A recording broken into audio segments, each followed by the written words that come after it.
Women have a built-in radar, and they can pick up on an insecure man instantly, right? They can sense it in you, and they can sense it in so many different ways. Working overtime to please someone and pushing yourself to seem nice quietly reveals that deep down you're actually pretty fragile. And that's a massive turnoff. It kills attraction completely. So yes, you want to be kind, but you need to be smart about how you use it. You need to understand that sometimes being nice isn't the move. Sometimes you need to set limits. Sometimes you need to step back a little. You want to play a bit hard to get. You want her to know she can't just assume you'll always be there, right? That you're not desperate for her attention.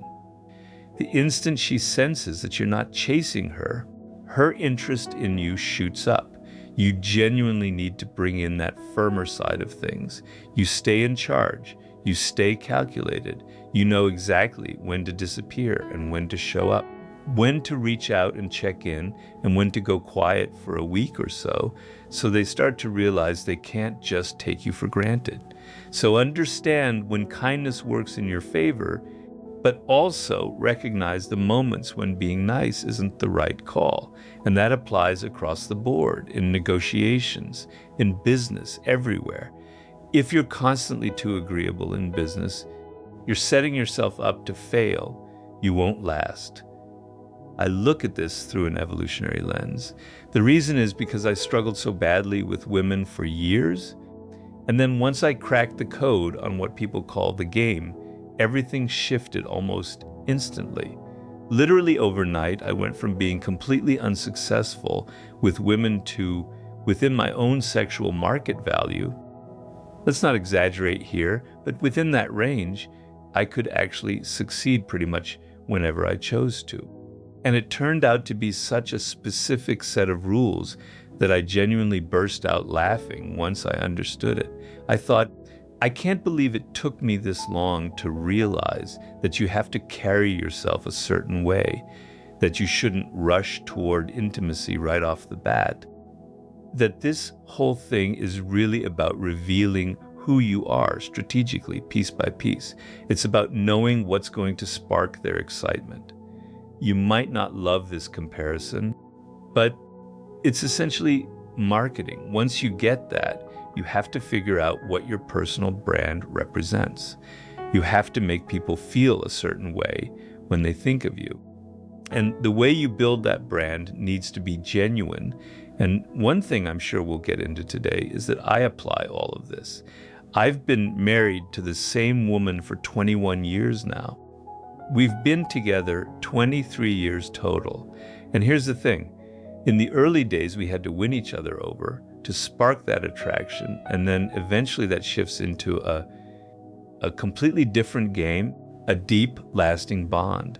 And honestly, I hope everyone can master both of these games, because that's truly what gives you a rich love life that carries you through the highs and lows. But seduction is real, and people need to quit acting like it isn't. From where I sit, this all comes back to evolution. And it's funny because I sense you resist a little when it comes to viewing men and women from that broad, big picture lens. Let me argue for it.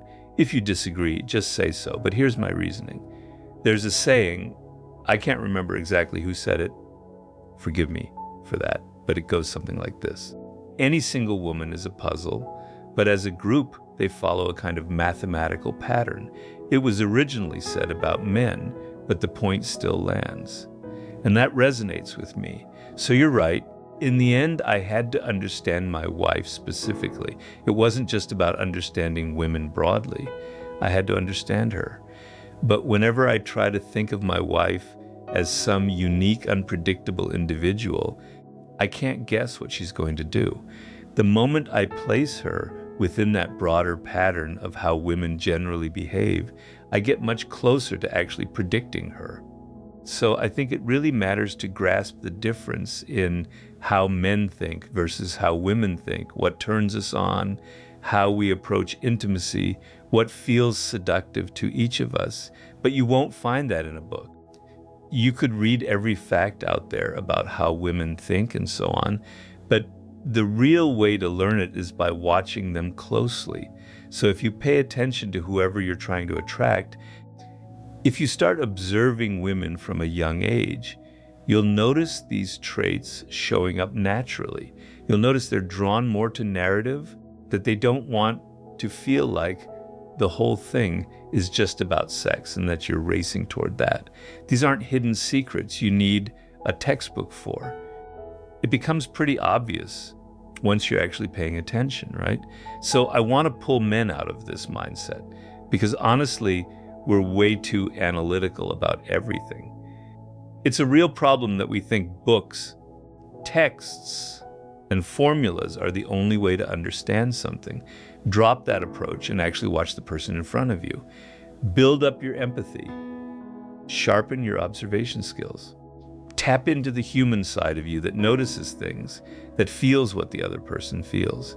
If you lean too heavily on lessons pulled from a seduction guide or some book, it'll actually make you worse at this. But to the extent you can connect with those natural human instincts we all have, where you pick up on someone's emotional state, where you sense their insecurities, where you notice what's missing from their life. Sure, maybe 60% of women share certain patterns. There are common threads, and maybe reading about them can help trigger that awareness in you. Fine, I won't say that's entirely useless.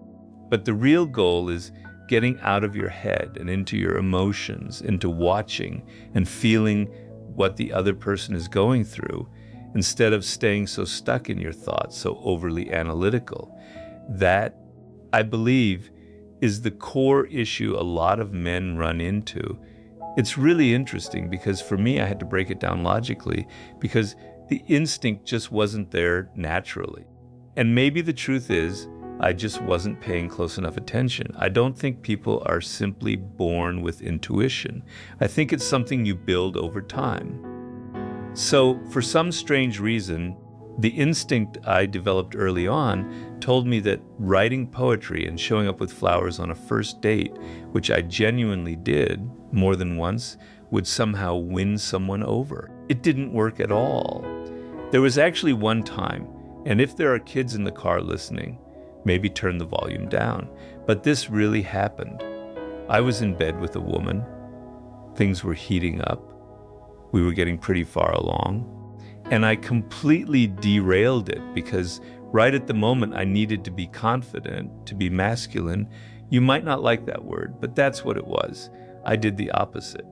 I showed what, I'll admit now, and I hate saying this, was a much more feminine energy. And I said something like, let's not go further unless this actually means something, which wasn't even how I felt. Those were my exact words.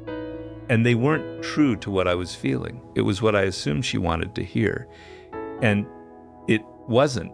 And it completely killed the moment. Maybe she thought, he's not really that into this. Maybe I'm not attractive enough. Women secretly crave feeling like you want them so badly that you lose all control. And in that moment, you didn't lose control at all. You froze up and ruined it. So it makes total sense why that backfired. Yeah, makes sense now. But where was that wisdom back then, Robert Greene? Because I still want to smack myself for that entire night. Well, so yeah, lesson learned. Made mistakes like that, yeah. I'm guessing that one stung pretty badly. So what I really had to learn was what women actually respond to, not the awful assumptions I had convinced myself were true. And what I came to understand is that women want things that are genuinely different from what I wanted. So once I started grasping that, making someone, like you just said, lose control, that's where you get that billionaire type of persona, someone who has it all, which you actually cover in your book. You mention that men typically get completely absorbed in what you call masculine pursuits. How often are you checking your credit score, worried about identity theft, or someone breaking into your accounts? We rely on the internet constantly for major things like banking and working remotely. So why not stay protected with our sponsor, Aura? Aura is a complete cybersecurity solution that keeps your online presence secure. Aura spots data brokers selling your personal information and files opt-out requests for you automatically. Aura also keeps tabs on your credit, watches for your passwords showing up in data breaches, and shields your online activity with built-in VPN and anti-malware tools. You can try Aura free for 2 weeks by clicking the link in the description or scanning the QR code. So I interpreted that as chasing something obsessively in business, being narrowly fixated on one goal, working yourself into the ground, which definitely hits close to home given how my wife is living right now, with how insanely much I'm working. Now, if you ask my wife what she really wants, she'll tell you quality time. And that's basically her way of saying, I want this man who's built serious wealth, who's at the very top of the business world. I want him to drop all of that because I'm so irresistible that I'm the only thing he pays attention to. And the feeling it gives her when I'm fully present, not checking my phone, not letting my thoughts drift, completely locked in on her, that's what makes her feel physically desired. It also confirms something true, that she's my equal in every way, that she's a woman I truly have to reckon with, that she's captured my imagination completely, that she's the one who tamed this wild stallion. And I don't mean that in some macho, studly sense. I just mean this untamed force that was constantly racing through the business world. She managed to put a saddle on me, to slow me down, to get me to actually notice her. This is basically the Beauty and the Beast story, where she's so remarkable that she managed to hold the attention of someone who had never let his attention be held before. I'd honestly never thought about it this way until now. I've only ever said, I love you to my wife. I never said to anyone else because I had never actually been in love before her. So for my wife, she became what people in erotic literature circles call the magic phallus. She was the one and only person who could pull me out of that pattern. She's the only one who ever got me to ease off my ambition long enough to focus on her. And once I understood that, not just from my wife's point of view, but from a broader lens of what women in general are searching for, it hit me. I finally understood why she wanted my attention so badly, and that it wasn't something to feel annoyed about. Even now, 23 years into this, it's a seductive tool I get to use. The fact that she has fully captured my attention. If I see my wife looking especially beautiful, I stop everything I'm doing to tell her, to make sure she feels it deep down. And all of that came from actually understanding the psychology behind the whole thing. I don't disagree with any of that. Is there something here you thought I might push back on? No, not really. I'm just speaking to the good guys out there, letting them know I understand, whether it comes from insecurity, which mine definitely did, or you think it's a smart strategy. I get it, but it just doesn't work. Well, here's something I find very seductive, and it connects to what you're saying, and that's generosity.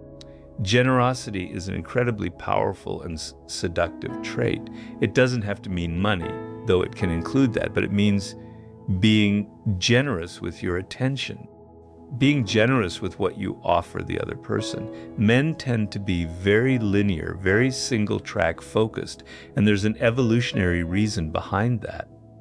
For tens of thousands of years, hunting required us to zero in on one target. Women, meanwhile, were juggling multiple things at once. They're naturally better multitaskers. We're not. So breaking out of that single lane focus and learning to give your attention to another person, especially in the early stages, showering them with the kind of attention they aren't getting elsewhere, that matters a lot. Although you can overdo it. Sometimes you need to pull back a little, create some distance so they don't feel like you're hovering or coming across as needy. It shouldn't come from a place of insecurity. You need to stay in control of it. But being generous with your personality, your time, your attention, that's incredibly seductive. On the flip side, being stingy, taking someone to a cheap restaurant, expecting them to cover the bill, that signals you're not generous in general. Maybe that's part of why billionaires are seen as appealing. People assume that person will be generous, at least financially. But being closed off, guarded, and unwilling to give your time, attention, or money, that's deeply unattractive. Do you think we're living in a moment right now that's been made more complicated in a negative way by shifting gender norms? I don't know if I want to wade into that particular hornet's nest. But in my work on seduction, and I made this clear in my book on human nature, we're all a blend of qualities. Nobody is purely masculine, and no woman is purely feminine. Men carry feminine traits. Women carry masculine ones. Some men lean more feminine than masculine. Some women lean the other way. We're a mixture. It's a chemical thing, and there's no formula to predict it. That's always been true. But there's a kind of androgyny that can actually be incredibly seductive and powerful when someone knows how to use it. So I wouldn't say gender fluidity is overcomplicating things. In fact, moments in history where boundaries around gender blurred tend to be some of the periods most open to seduction. For centuries, women simply weren't allowed to seduce men. I can actually trace that period, and I write about it in my newest book, because being interested enough in a woman to give her your time and attention meant, back then, that you had feminine qualities. Men were supposed to be masculine, warriors, and so on. They weren't expected to care about a woman's inner world. Women existed to keep the household running and raise children. So seduction as a concept barely existed in the ancient world, aside from rare exceptions like Cleopatra. The very idea of being drawn to a woman curious about her world already implied a feminine side within you. So when I look back through history, I see this pattern repeating. Take the Middle Ages, which is where our entire Western concept of love originated. Or look at the 18th century, that grand era of seduction, with Casanova and figures like him. Or the 920 seconds in America and Europe, a period bursting with sexual energy, freedom, and seduction. In all of these eras, there was a lot of blending between masculine and feminine. So I don't think that's going to be what limits seduction or the energy that exists in the world around us. What I think is actually holding us back isn't gender norms at all. It's our defensiveness, our closed-off spirit, our need to control everything by retreating into our egos, our fear of getting hurt, our fear of being wrong, our fear of not appearing strong enough. I think that has a far bigger inhibiting effect on seduction than anything related to gender. Why do you think young people today are having so much less sex? Well, for men, a lot of it comes down to porn, I think. I'm not a scientist or a sociologist, but that would be my guess. To start with, they're getting a lot of their sexual experience virtually, and their entire idea of what sex is supposed to look like, what's pleasurable, what a woman should look like, comes from those images in pornography. So there's less of an actual drive toward physical connection because we've become so much more virtual in how we seek out pleasure in general. There's also a fear component, like I mentioned earlier. Young people have grown up through periods of massive economic instability. They lived through the 2008 crash, the pandemic, everything that's come with that. They've had to navigate circumstances that are heavy and anxiety-inducing on top of all the helicopter parenting a lot of them experienced growing up. So they're carrying much more anxiety than my generation ever did. And that anxiety pushes you to withdraw into your own inner world. Having sex, at least for a man, and you can probably relate to this, can feel almost overwhelming, almost like it leaves you exposed afterward, almost frightening in a way. You're confronting the power a woman holds over you. Obviously, you get past that quickly and learn to handle it. but there's a real thread of fear tied into it, especially when you're younger, especially during adolescence. So I think the levels of fear and anxiety young people are carrying right now, and understandably so, I'm not judging them for it, is probably a big reason there's less physical, sexual, and even psychological connection happening between men and women. Yeah, I think this is bound to be a genuinely complicated issue. And just like you, I'm no scientist, but I'm always happy to talk through things I don't fully know the answers to, just to show people how I approach a problem like this. So when I look at it, I think a huge piece of this issue connects to what you mentioned about insecurity. I believe the way society is structured today, whether we're talking about pornography or a culture that has spent the past several decades convinced men that their masculine instincts are something shameful. And honestly, whether we like it or not, male sexuality is deeply connected to power, and sex itself circles around power dynamics. It's actually one of the central elements in female erotica, this whole idea of power dynamics. And man, if you want to poke a hornet's nest, bring up power dynamics, because people get really strange about this topic. But with all that said, if men are struggling, whether it's because the economy feels broken and they can't get onto the property ladder, or they're carrying something like $180,000 in debt and feel like they're going nowhere, drowning in hopelessness, while also having constant access to pornography, they simply stop feeling powerful. And when a man doesn't feel powerful, he's going to have a hard time feeling confident in the bedroom.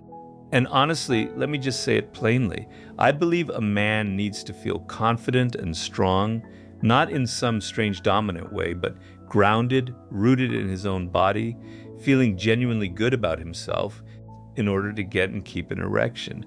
You're not going to find a lot of men who feel insecure and afraid still walking around confidently aroused. Those two things tend to live on opposite ends of the same spectrum. A lot of Viagra though. Guy maybe, but do you honestly think guy? I don't know. Guy, I'd be surprised. That kind of thing puts you in, and also just think about bodies, right? Nutrition and diet today are so awful that I'd guess a huge number of people simply aren't in a physical state where they feel good in their own skin.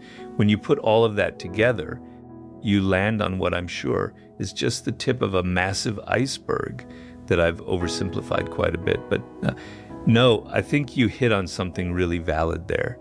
I hadn't brought it up myself, but I think it's absolutely true. It's just not an easy time to be a man right now. Everything feels confusing. Our role models are all over the place. We genuinely don't know what counts as a positive trait for a man anymore. Some people look at someone like Andrew Tate and see him as some kind of icon. At least a lot of younger people do, which I completely disagree with. I think that's disgusting and crude. Someone like that is full of insecurities dressed up as strength. In the past, we had a real sense of strength coming from a political figure, a leader, an actor, something woven into the culture. We just don't have that anymore. Men are portrayed as something almost ugly in our culture these days. There's this sense of ugly energy attached to masculinity. Every time I open a newspaper, I see that same message reinforced. Anytime a man shows even a hint of that primal trait, being dominant, being strong, it's immediately labeled ugly. He's called awful, primitive, backward, and so on. So it's incredibly confusing right now. I remember being young myself, and I'm old enough to remember the late 60s. Even back then, things felt confusing. I was struggling too. Thankfully, I had a solid role model in my father. He was gentle, but he carried real masculine strength as well. I remember feeling lost, trying to figure out what a proper masculine role model actually looked like. It was a real struggle, and eventually I found pieces of it in teachers, professors, and people I admired later in life. But that core idea, this is what being a man means, these are the good qualities. leadership, strength, even a certain kind of dominance, being able to command a room or speak with a voice that carries weight. These are genuinely positive traits. We wouldn't even be sitting here talking, Tom, if men throughout history didn't carry those traits, if they hadn't had the courage to face enemies armed with spears and everything that came with that. These are all valuable qualities. They simply need to be directed in ways that benefit society, something someone like Andrew Tate completely fails to do.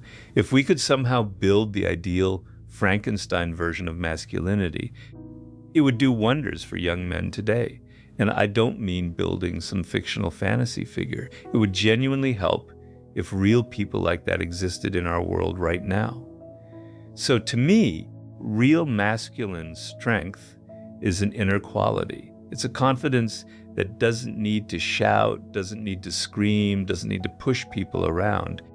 It's strong enough on its own that people naturally gravitate toward it. It radiates outward, and people can sense it without a word being said. You don't have to raise your voice at anyone. I remember sitting on the board of directors at American Apparel, and the CEO, someone we eventually let go, a good friend of mine, brilliant in many ways, but he would scream at people constantly, left and right. He genuinely believed that was power, that this was what masculinity looked like.